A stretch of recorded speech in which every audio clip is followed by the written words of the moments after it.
How you doing, everybody? Welcome back to Before I Forget. This is my video channel inspired by my Instagram channel, 1985 Road Dog. Thanks for tuning in.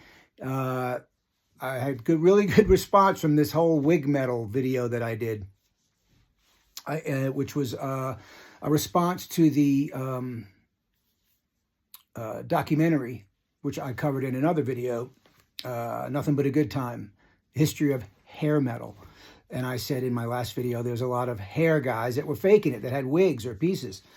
So many people got back to me and said, or commented, and said, hey, Lynn Turner, you left him out. Well, I don't consider Lynn Turner or rainbow hair metal in that category, whatever hair metal is, which we've dissected before. Yeah, Lynn Turner, you know, he always had the wig. But I think he's taking it off now, which is cool. Like I said, like JJ French, you know, the bald is beautiful thing. But yeah, Lynn had the wig, but I think no one knew because you didn't really see pictures of him when he joined Rainbow. And in that period, it's not like today with the social media and the internet where you can Google and search everything. So you didn't see too many pictures of Lynn Turner before he was big in Rainbow. And when he was big in Rainbow, he always had that same hair. So it was like undetected, really. You know, there's people I know, friends of mine that are, you know, they know wigs and they're like, that was a good wig. But you would never have known because you didn't see him with bad hair. Some of the bands had bad hair and you saw pictures of them with the bad original hair, and then, you know, overnight they've got giant hair, big hair. So this is what we were talking about. Lynn always had that wig, and I've never seen a picture of Lynn Turner that didn't look like he did in Rainbow. So there's no pictures of him with, like, I guess, pre-wig, if you want to say. Lynn Turner, the other one that everyone was commenting on was, where's Richie Blackmore? Again, not in the hair metal category. Richie Blackmore, if you don't know, you know, founded Deep Purple, one of the Deep Purple founding members, and then later Rainbow. Incarnations of Rainbow had Ronnie James Dio as a vocalist, Graham Bonnet, who I love, and Lynn Turner, of course, with in the 80s with some of the bigger hits. But Richie Blackmore, yeah, I remember seeing pictures of Richie Blackmore with, he, you know, didn't look good. He had didn't have good hair. And then all of a sudden he got a wig and he was popping, you know. So, yeah, a lot of people, man. Lynn Turner and Richie Blackmore. Again, I didn't consider them hair metal, but those guys, Lynn, I never knew. Blackmore, you knew because one day he looked like, you know, the Hobbit kind of guy. And the next day he's like, has hair. Maybe not the Hobbit. I don't know. He balding, hair tufted on the side. So Blackmore. Everyone was saying Simmons and Stanley from Kiss. Well, you know, Kiss guys, you know, Ace had good hair in the 70s. Peter Criss had good hair. Gene and Paul never had good hair. They had that frizzy hair. You know, Paul would tease it out and fluff it out, a la the New York Dolls and Johnny Thunders. That's, you know, that's another thing. Somebody had commented, well, Johnny Thunders was called, you know, they called him the Wig, which I really didn't know because of his hair. But Johnny Thunders never had a wig to his dying day, had great hair. In the Dolls, all the Dolls, they would tease it and spray it out. So that's like the first of that, which was a takeoff on the 60s girl groups and stuff with the big teased out hair. And the Dolls kind of copied that look. The Dolls teased their hair. So when Kiss started, I think Paul really got into the fluffing and teasing the hair because he didn't have great hair. If he just let it droop, it was just drooping, you know, curly, wavy. But he would tease it up, you know, and then back then they could, I don't know what it was called, a root perm, where they could perm the roots so your hair sticks up. Paul did that so much to his hair, he had to end up wearing a wig, you know, by the I wouldn't say in the 80s. People going, oh, in the 80s. I can remember seeing pictures of Paul in the 80s. He did not, you know, his hairline was way back. But once the reunion started, whatever year the original reunion was that 95? The wigs came out for everybody. All members had wigs. Because, you know, it's part of the image. But Simmons and Stanley in the 70s, I don't remember them having any wigs. Maybe Gene had stuff because he was acting and cut his hair and did different things. So maybe Gene had a wig in the 80s. I don't know. But I don't remember Paul having any wig, or Ace or Peter having any wig until the reunion in 95. People commented on Alec John Such and David Bryan. Their wigs are horrible, blah, blah, blah. Just one look and you can tell. I mean, rest in peace to Alec John Such.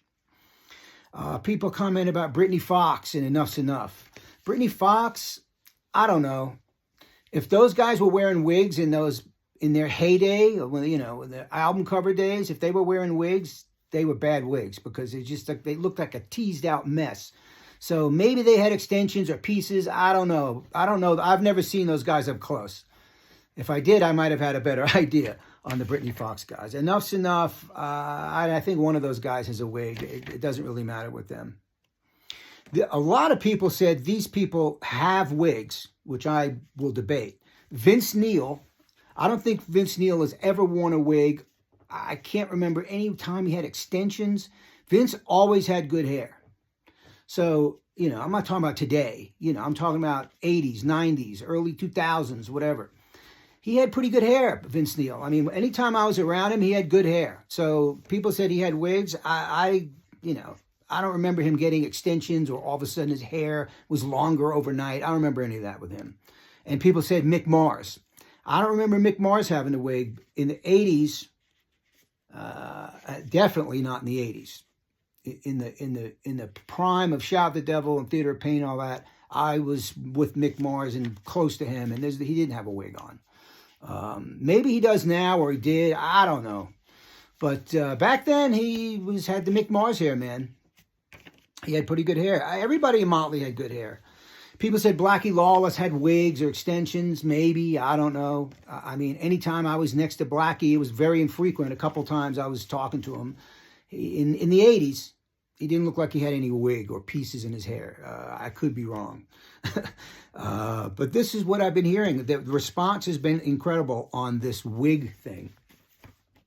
People saying Angus Young had extensions. I think I remember Angus at one point had all of a sudden had long hair.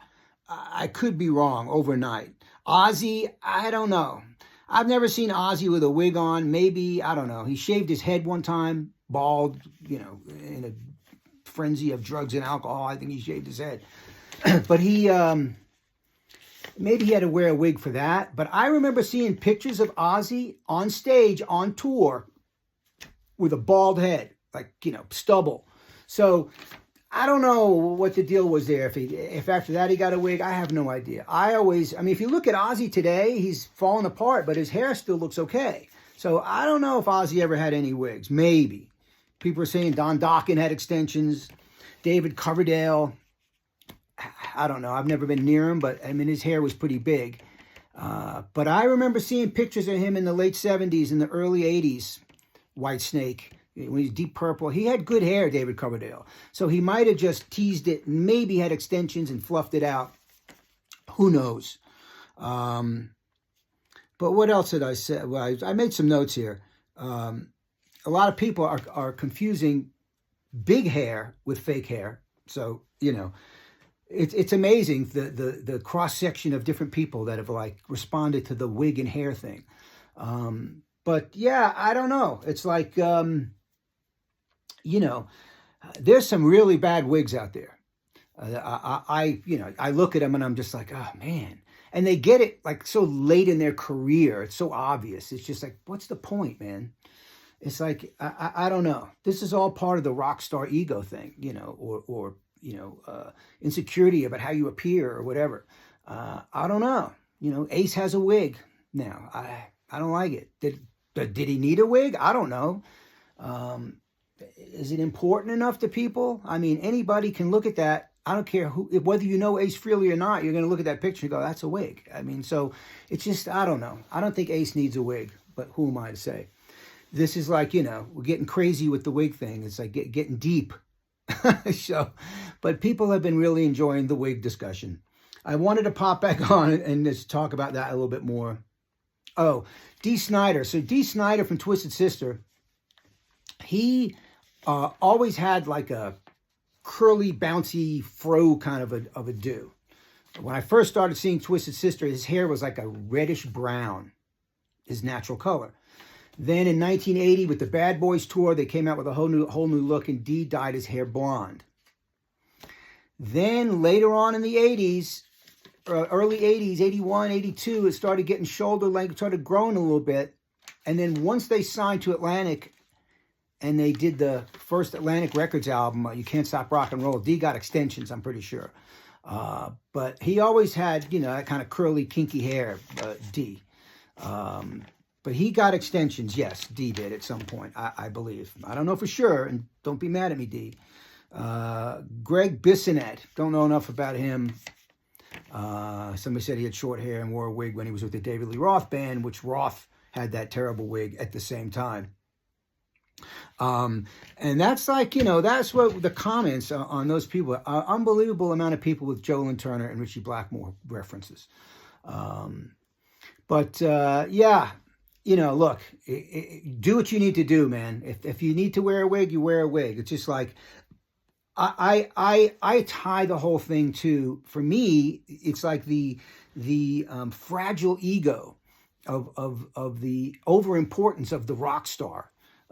You know, it's like, I need a wig or I won't be accepted. It's just like, it's just such a weird thing for me to discuss today, because like, it worked in the 80s because that was the 80s, and the 80s were about that kind of a mentality. It was a very showy, you know, everybody was very loose with their feelings and expressions, and it was very shallow, the 80s, in a lot of ways. You know, it was the beginning of all that MTV generation and everything.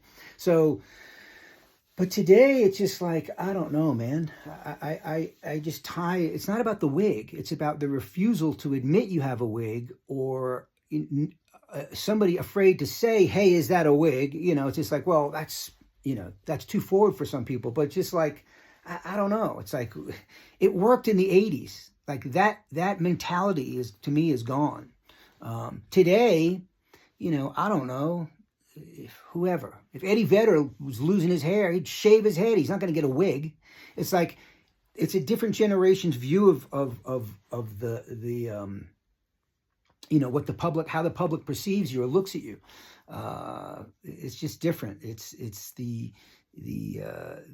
ego and the fragility of the 80s people that, like, you know, still going, you know, it's not about still going. It's about wearing a wig. And you know it's a wig. That's the thing. It gets to me. It's like, we know it's a wig, man. Why even put it on? Does it matter? Does it matter? You know, it's like, I don't know, if a country guy or a hip hop guy or whatever, they just wear a baseball cap or you know, or a cowboy hat or whatever. They wouldn't get a wig. So this is, you know, it's just, it started as a thing based off of this hair metal documentary, and it's become into a wig thing now. So it's just like, it's weird for me to discuss it like this, but it's just like, it's fun at the same time. But anyway, man, I've been blabbing too long about the wigs. Thanks for tuning in. 1985 Road Dog is my Instagram. And my book, Tales from the Gutter and Other Rock and Roll Shenanigans, is available on Amazon globally. Hardcover, softcover, and Kindle. I got some more videos coming up. Thanks for tuning in. I appreciate you, and hope all's well. Bye.